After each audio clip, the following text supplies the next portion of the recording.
Hello everyone, कैसे हैं आप सब। एक बार पुनः से कोचिंग क्लासेस पर स्वागत है। उम्मीद करता हूं आप सब अच्छे होंगे, मस्त होंगे, बेहतर होंगे और आप सभी की पढ़ाई बेहतर चल रही होगी। प्यारे बच्चों, क्लास 11th फिजिक्स में चैप्टर नंबर 5 स्टार्ट कर रहे हैं, जिसमें हम वन शॉट रिवीजन क्लास हमेशा प्रोवाइड कर रहे हैं और आगे भी ऐसे करते रहेंगे। चैनल पर यदि आप लोग पहली बार आए हैं, चैनल को सब्सक्राइब कर लें। इसके पहले भी हमने वीडियो प्रोवाइड किया है, तो आप चैनल में जरूर जाकर देख लीजिएगा। चलिए बच्चों, चैप्टर का नाम है कार्य, ऊर्जा, शक्ति। इसमें हम जितने भी सिलेक्टेड क्वेश्चन जो एग्जाम में पूछे जा सकते हैं, ऐसे क्वेश्चन पर चर्चा करेंगे।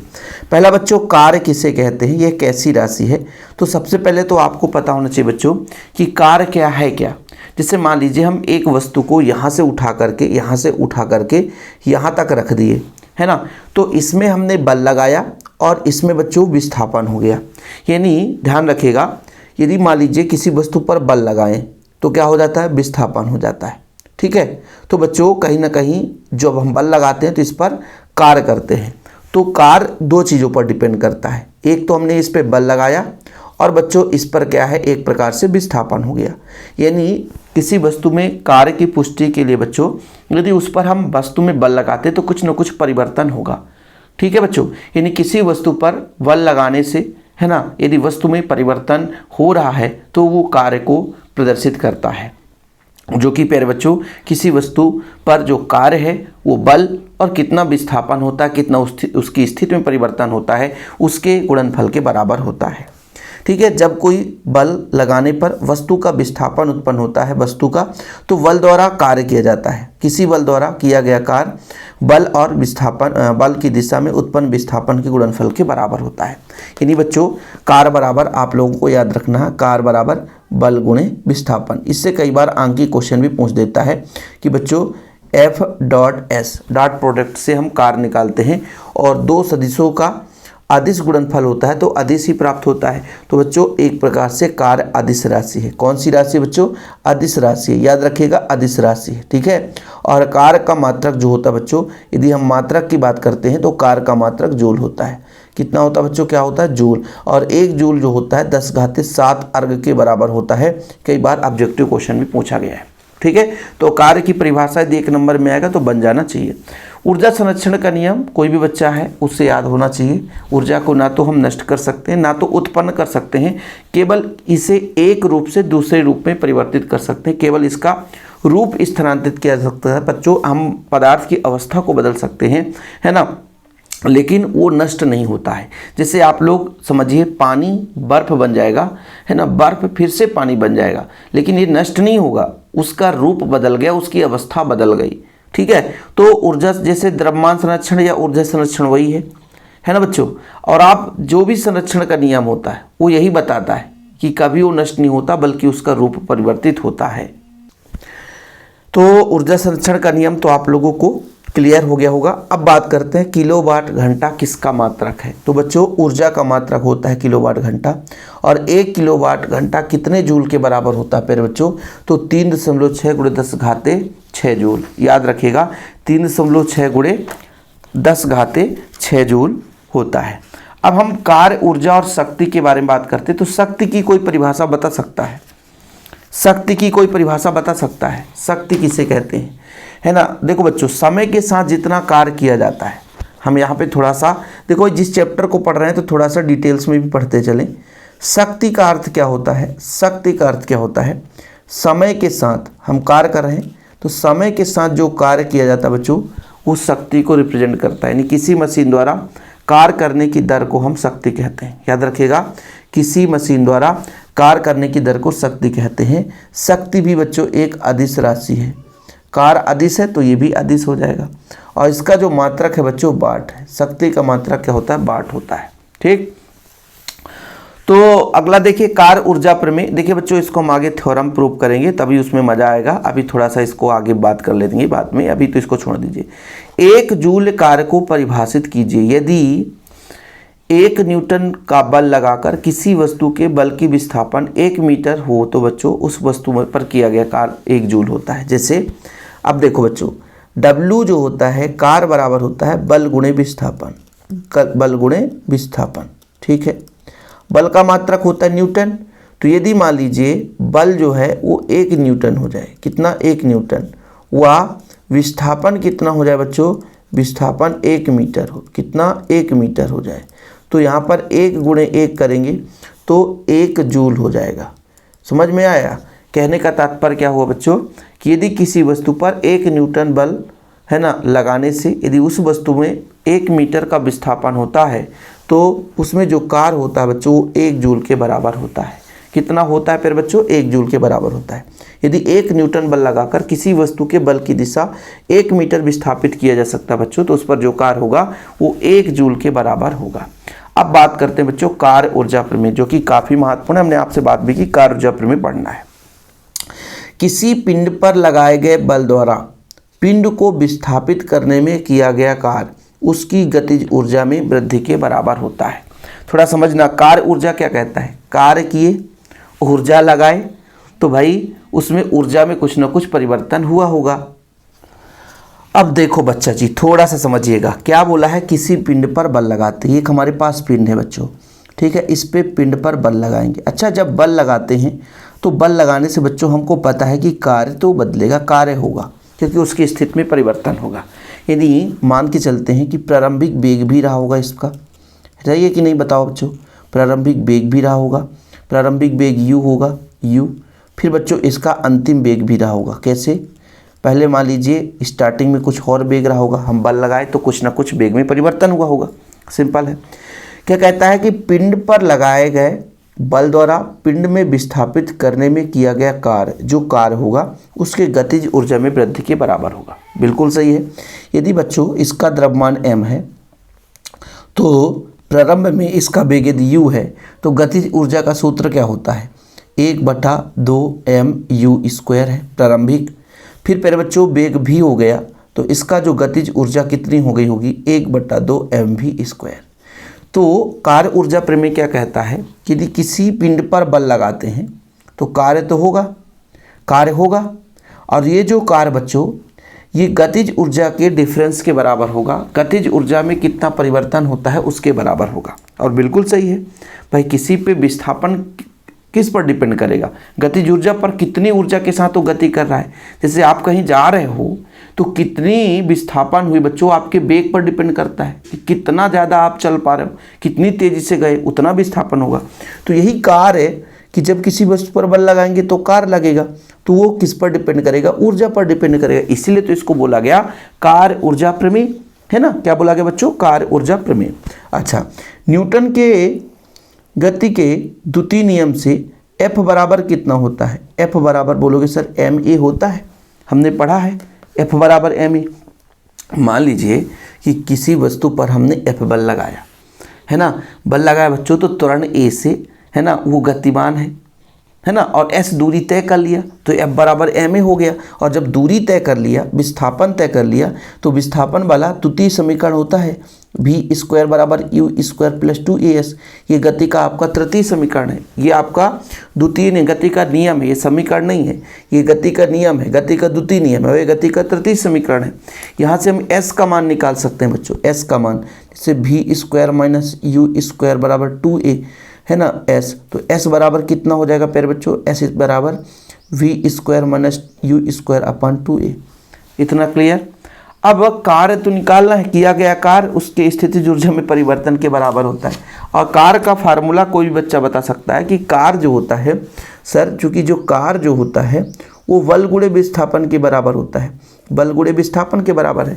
तो बल भी हमने पता कर लिया, विस्थापन भी निकाले। अब आप लोगों को लगेगा कि सर इसकी जरूरत क्यों पड़ी? इसकी जरूरत क्योंकि हमें कार्य ऊर्जा प्रमेय, तो कार्य तो निकालना पड़ेगा, और कार्य निकालना पड़ेगा बच्चों तो कार्य का फार्मूला इससे निकलेगा। और बल का मतलब कार्य बल गुणे विस्थापन, तो बल का फार्मूला ही हो गया, विस्थापन ही हो गया। तो कार्य का मान निकालने के लिए बल और विस्थापन दोनों चाहिए। ठीक है, F का मान कितना है अपने पास? ma। ठीक, और बच्चों s का मान कितना है? v² - u² 2a। देखो बड़े प्यार से बच्चों, a से यदि आप काट दो तो कितना बचेगा? m का गुणा हो जाएगा, तो mv² - mu² / 2। और यदि प्यारे बच्चों इसको यदि हम दोनों में भाग दे दें तो mv² - 1/2 mu²। अब यदि कोई बच्चा बोले कि सर आपने जो चीज़ आधे घंटे में कहीं दूसरे जगह मिलता है वो आप लोगों को 3 मिनट भी नहीं लगा होगा, और 3 मिनट में आप ये क्वेश्चन कर लिए। और यदि कार्य ऊर्जा प्रमेय एग्जाम में आ गया तो फिर बल्ले बल्ले बोलोगे, याद करोगे कि शिव सर ने पढ़ाया था, मज़ा आ गया, हमने साल भर कछु नहीं पढ़ा लेकिन अंतिम समय में शिव सर के साथ जुड़ गए तो फिर मज़ा आ गया। इसलिए चैनल को सब्सक्राइब कर लेना यार, दोस्तों तक शेयर कर दिया करो। मेहनत रंग लाती है बच्चों, यदि आप लोग भी मेहनत करते हैं तो। ठीक है, चलिए, तो ये थ्योरम है फिर बच्चों। पहले अपन ने यहाँ पे लगाया v² + 2as, इससे अपन s का मान निकालेंगे बच्चों।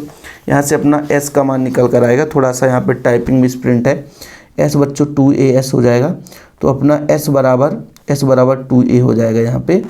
ठीक है, f बराबर ma हो गया बच्चों। फिर वही अपना सिस्टम, सब वही चीज़ें, सभी में भाग है, 2a जो है सभी में भाग है, हर जगह 2a है बच्चों, है ना। तो ma यहाँ पे रहता है तो ma कट जाता। ठीक है, थोड़ा ये मिसप्रिंट है, ध्यान रखिएगा, तो आप परेशान मत होना। ठीक है, क्योंकि यहाँ से a से a, यहाँ भी होता तो a से a कट जाता, खत्म कहानी। तो ये मिसप्रिंट है थोड़ा सा। चलिए आगे बात करते हैं। देखो बच्चों, किया गया कार्य अंतिम गतिज ऊर्जा माइनस प्रारंभिक गतिज ऊर्जा। ठीक है, ये अपना W बराबर आ गया, इसके बराबर आ गया बच्चों, W बराबर आ गया। ठीक, क्लियर।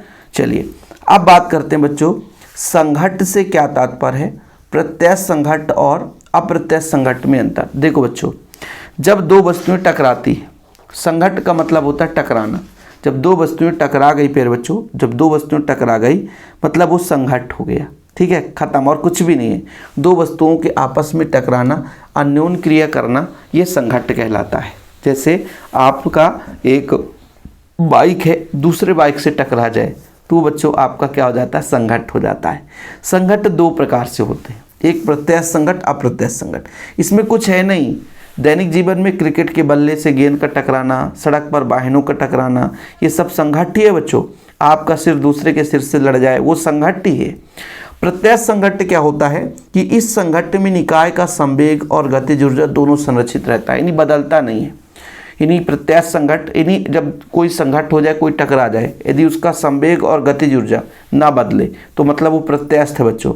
लेकिन यदि गतिज ऊर्जा बदल जाए, गतिज ऊर्जा संरक्षित ना रहे, संवेग भले ही संरक्षित रहे, वो आपका अप्रत्यस्थ संघट्ट है। ठीक है, परमाणुओं, अणुओं, परमाणविक कणों के मध्य होने वाला संघट्ट प्रत्यस्थ संघट्ट होता है कि भाई उनका संवेग नहीं बदलता, उसी वेग से गति करते रहते हैं। इलेक्ट्रॉन इलेक्ट्रॉन से टकरा गए, किसी पदार्थ के परमाणु परमाणु से टकरा गए, लेकिन बच्चों वहाँ पे आयनों की बात करें, परमाणुओं की बात करें, उनके कणों की बात करें तो किसी प्रकार से इधर उधर घूमने भागने की कोशिश नहीं करते, वो बढ़िया बेहतरीन रूप से आगे बढ़ते जाते हैं, उसमें कोई परिवर्तन नहीं होता। ठीक है, समझ रहे हो, नियत रहता है। लेकिन अप्रत्यस्थ संघट्ट में बच्चों, जैसे मान लीजिए कीचड़ का दीवार पर छिटक कर चिपकना, गोली के लक्ष्य के अंदर घुसकर रुक जाना, अप्रत्यस्थ संघट्ट। जैसे मान लीजिए कहीं पे मान लीजिए गाड़ी जा रहा है, कीचड़ वहाँ से मतलब उठा, और जब उठा तो उसका वेग तो होगा और जा कर के आपके पैंट में चिपक गया। अब चिपकने के बाद उसका वेग तो शून्य, तो संवेग तो संरक्षित नहीं रहता। क्लियर है बच्चों।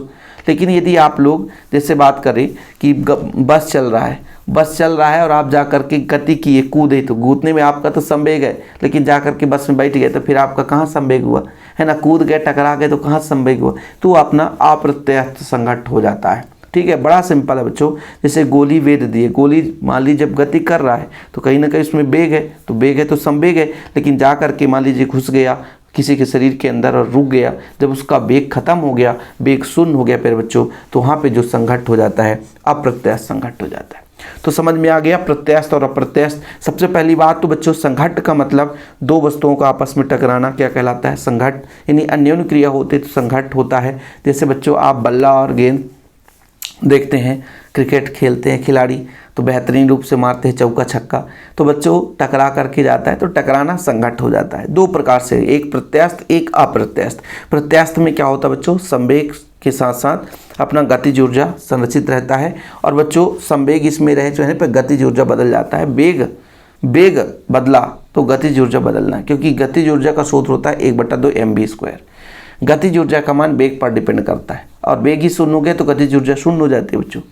ठीक है, चलिए आगे बात करते हैं शक्ति और ऊर्जा में अंतर। काफ़ी महत्वपूर्ण बच्चों, हमने अभी शक्ति की बात कर ली थी कि समय के साथ जो कार्य होता है वो शक्ति है, और बच्चों जो क्षमता है, कार्य करने की जो क्षमता है, कार्य करने की जो क्षमता बच्चों वो ऊर्जा कहलाती है।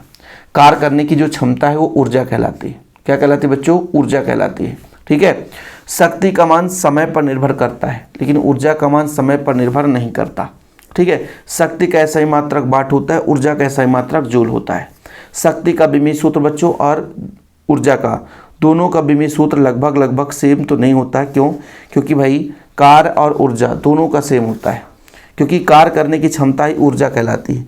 कार्य का होता है बच्चों, कार्य का होता है mL² (10⁻²। यही पैर बच्चों ऊर्जा का भी होता है, ऊर्जा का भी होता है mL² (10⁻²। लेकिन शक्ति आपने पढ़ा कि सर समय के साथ जो कार्य होगा, समय के साथ तो कार्य का हो जाएगा mL² (10⁻², और समय t है ये बच्चों, ऊपर चला जाएगा तो mL² (10⁻³ हो जाएगा। जी हाँ, ये पैर बच्चों, ठीक है। तो शक्ति का मान निकल कर आया।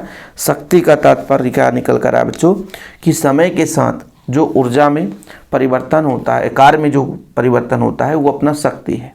तो शक्ति का विमीय सूत्र mL² (10⁻³ और ऊर्जा का बच्चों mL² (10⁻²। चीज़ें क्लियर है? ये अंतर बहुत छोटा है, लेकिन उतना ही खोटा है, उतना ही एग्जाम के लिए आप लोगों के लिए महत्वपूर्ण है। तो शक्ति क्या है? कार्य करने की दर को शक्ति कहते हैं। ऊर्जा क्या है? कार्य करने की क्षमता को ऊर्जा कहते हैं। शक्ति का मान समय पर निर्भर करता है बच्चों, और ऊर्जा का मान समय पर निर्भर नहीं करता है, क्योंकि क्षमता है बच्चों तो समय पर निर्भर नहीं करेगा। शक्ति का सही मात्रक वाट और ऊर्जा का सही मात्रक जूल होता है, विमीय सूत्र होता है। अब कुछ बच्चों को लगातार डाउट रहता है कि सर ऑब्जेक्टिव कहाँ से पूछा जाता है। इन्हीं थ्योरी के ही बीच से ऑब्जेक्टिव पूछ देता है बच्चों, थ्योरी के बीच से ही ऑब्जेक्टिव पूछ देता है। तो आप लोग इधर उधर भटके नहीं, है ना। थ्योरी तो आप लोग अच्छे तरीके से पढ़ें। यदि थ्योरी नहीं पढ़ोगे तो फिर दिक्कत हो जाएगी बच्चों। थ्योरी यदि आप लोग अच्छे तरीके से नहीं पढ़ोगे तो दिक्कत हो जाएगी। एक क्वेश्चन 2023 में आया था बच्चों, एक क्वेश्चन ये आया था कि एक न्यूटन को देखना प्रश्न थोड़ा, एक न्यूटन को डाइन में बदलो। किसमें बदलो? डाइन में।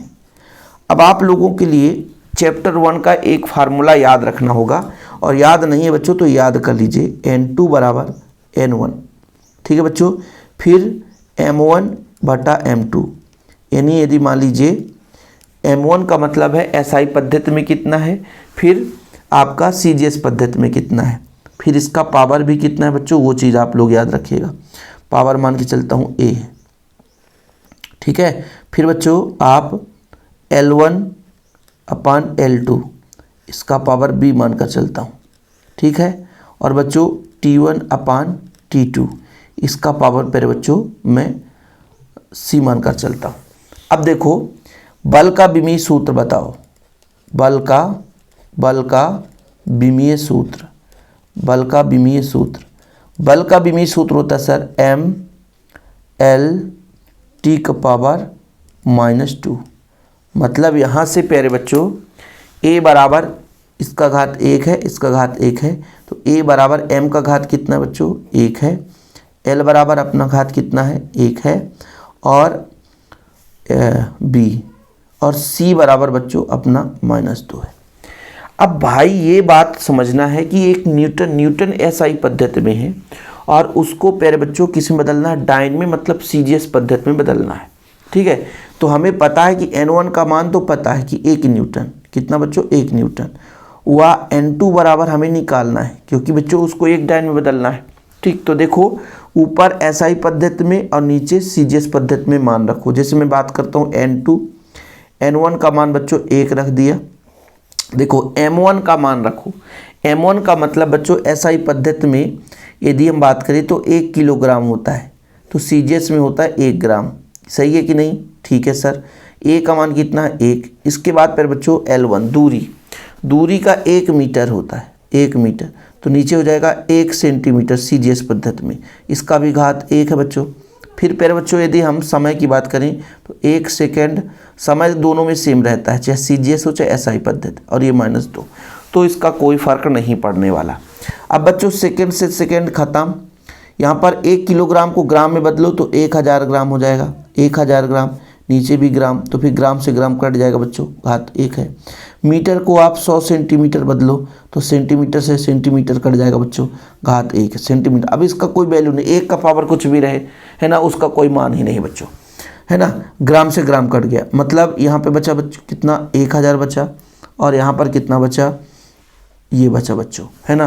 तो अपना कितना मान निकल कर आ गया, बताओ कितना मान निकल कर आ गया, 10⁵ तो 1 न्यूटन, N2 का मान इतना आया। इसका मतलब 1 न्यूटन जो है बच्चों, 1 न्यूटन है, 1 न्यूटन जो है वो कितने डाइन के बराबर आया, 10⁵ डाइन के बराबर आया। ये प्यारे बच्चों 2023 में एमपी बोर्ड में पूछा गया था। अब कैसा लगा मेरा मजाक, ये आप लोगों को चैप्टर 1 का भी है, और यहाँ पे बच्चों चैप्टर नंबर 5 में भी आ गया। अब बताओ बच्चों, क्लियर है। चलिए, इस चैप्टर से बच्चों कार्य ऊर्जा प्रमेय से बल गुणे विस्थापन से क्वेश्चन आता है। बोलता है कि हमारे पास एक सदिश है वेक्टर ए बराबर 2i + 2j + p के, एक सदिश है। दूसरा सदिश है वेक्टर बी बराबर 2i - j + k। तो हमें निकालना है, बोला है परस्पर लंब है तो p का मान निकालना। क्वेश्चन दिया है कि दो सदिश है, परस्पर लंब है, तो आपको क्या निकालना है बच्चों, p का मान। ठीक है। अब देखो बच्चों, जब भी परस्पर लंबवत की बात आती है तो इसका डॉट प्रोडक्ट शून्य होता है बच्चों। डॉट प्रोडक्ट कितना होता है, शून्य होता है। डॉट प्रोडक्ट मतलब a का 2i + 2j + p के, है ना बच्चों। फिर डॉट प्रोडक्ट b का 2i - j + k, इसका मान कितना होता है, शून्य के बराबर होता है।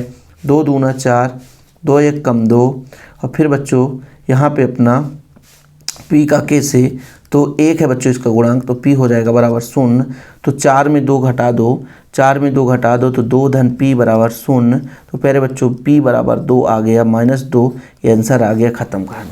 तो ये लंबवत से आते हैं बच्चों। अच्छा, एक फार्मूला और आप लोगों को याद रखना है कि यदि प्यारे बच्चों, यदि आपके पास f का मान दे के रखा है और s का मान दे के रखा है, और यदि आपसे पूछ दिया जाए w, तो प्यारे बच्चों f.s लगा देना, ये फार्मूला लगा देना। और डॉट प्रोडक्ट कैसे लगाते हैं, i का i से गुणा, j का j से गुणा, k का k से गुणा। सर एक फार्मूला आप जैसे मान लीजिए f का मान है हमारे पास 3i - 4j + 9k, ठीक है। और फिर बच्चों कुछ भी लिख सकते हो, 3i + 4j + 8k।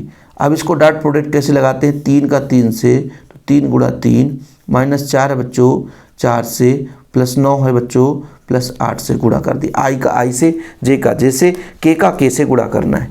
3 × 9, 4 × 16, और 9 8 72, 9 8 72, 9 8 72, 72 9 81, 72 9 81 - 16 बराबर आ गया 65 जूल।